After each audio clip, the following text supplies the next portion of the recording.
Here's a history hot tip for you. Did you know that China's famous Terracotta Army wasn't just an elite fighting force? It was also a public works project on par with the pyramids, built during the reign of Emperor Qin Shi Huang. And his ambitions didn't stop there. He wanted to unite the world under one banner, starting a dynasty called Qin, which lasted only 150 years, but overthrew the Warring States period, laying the groundwork for Imperial China. Want more history? Highlights delivered straight to your feed. Follow us for more. Welcome back to WhatIfTimeWrap, where we rewrite history's greatest journeys. Today, we dive into a world where Chinese emperors drive expansion, not kings and queens of Europe. What if Zheng He never stopped? Now, in our world, after Zhang, his death in 1433, the Ming dynasty turned inwards, ending seafaring expeditions.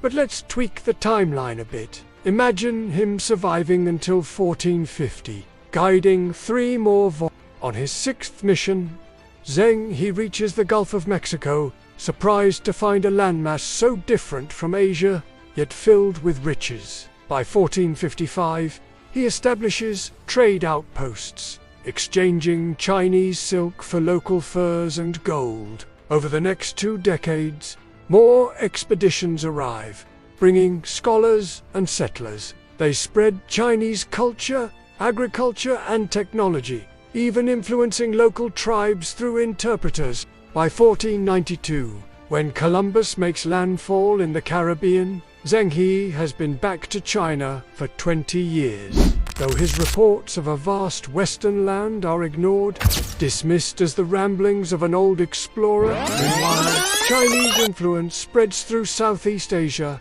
In 1510, the conquest of Malacca deepens trade ties with Africa and the Middle East. By 1550, the Sino-Indian Ocean Trade Network China stands at the center, controlling key ports and resources from spices to gold.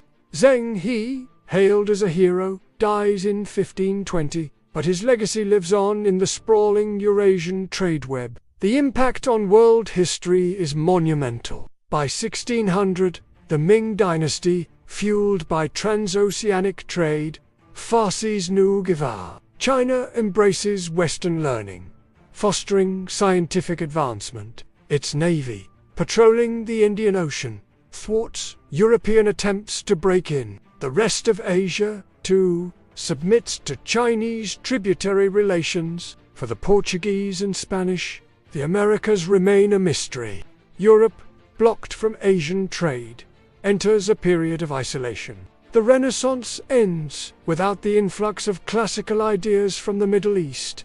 Without Columbus, the New World remains unknown. European states, deprived of silver from the Americas, develop slowly. When the scientific revolution arrives, it's China leading the way, challenged only by the Ottoman Empire in the West. With Zheng He's legacy secured, the Chinese emperor turns his focus eastward, planning an invasion of Japan. He dispatches a fleet led by the famous eunuch himself to conquer the island kingdom. Facing limited resistance, the Chinese occupation quickly takes control of the country. Zheng He, now the viceroy of China's newest territory, governs Japan with an iron fist, suppressing rebellions and imposing Chinese customs. The once proud samurai become a memory, replaced by Mandarin as the language of the empire. With Japan secured, the Chinese emperor sets his sights on Korea.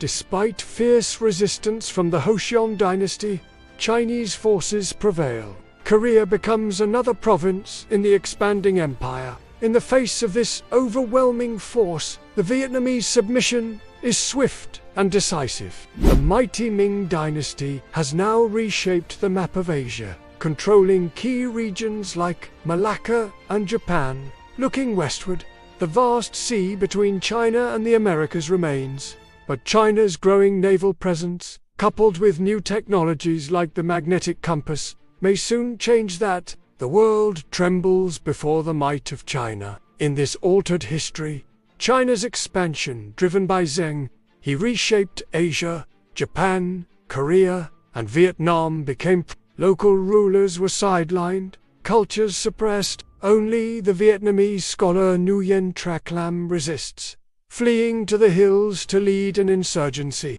The once great Mongol Yuan dynasty now rules northern Vietnam, forming a buffer between China and the West.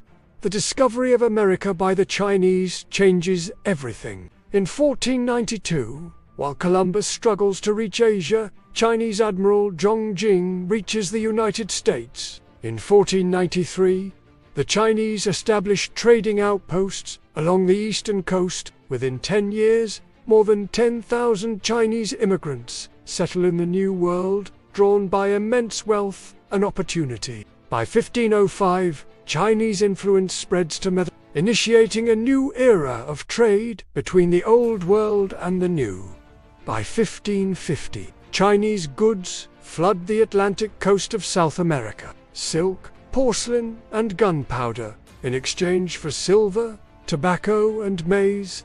China's population, previously stable, explodes. More explorers push farther west, navigating the Pacific. In 1543, Chinese cartographers chart the Pacific Islands, including those near Australia. By 1570, the Sino-American trade network thrives, from Canton to Peru, uniting Asia and the Americas in unprecedented ways. Zheng's vision becomes reality, connecting the world through the sea. Back in China, Emperor Hongzhi promotes religious tolerance, fostering cultural exchange. Chinese pilgrims travel to Mecca. Muslim and Christian missionaries find acceptance in China. The Grand Canal links the empire's heartland to its maritime provinces, boosting trade. By 1600, China stands as the world's dominant economic and cultural power. The Portuguese attempt to interfere in Sino-Indian trade, but Chinese naval superiority thwarts them. The Manila Galleon, a joint Chinese-Spanish venture, dominates trade between Asia and the Americas. Silver from in Bolivia fuels China's growth. Its capital teems with merchants, artisans, and scholars from across the world.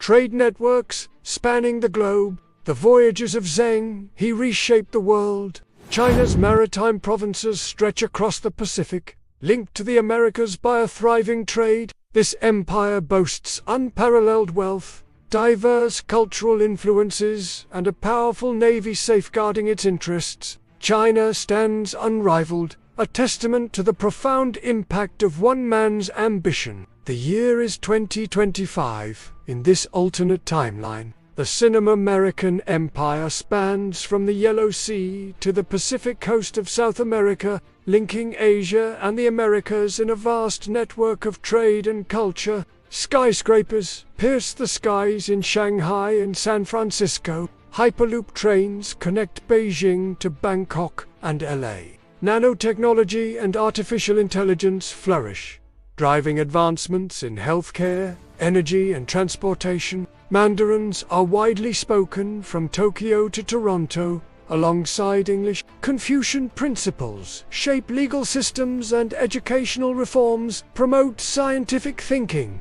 However, challenges persist. Native American languages and cultures are endangered. Tensions simmer between Chinese authorities and indigenous populations. Calls for independence echo in Peru and Ecuador. In Africa, whispers of liberation movements grow, threatening the empire's stability. While the Sino-American Empire enjoys technological supremacy, cultural homogenization and resource exploitation raise questions about the cost of progress. A utopian future or a cautionary tale of cultural erasure?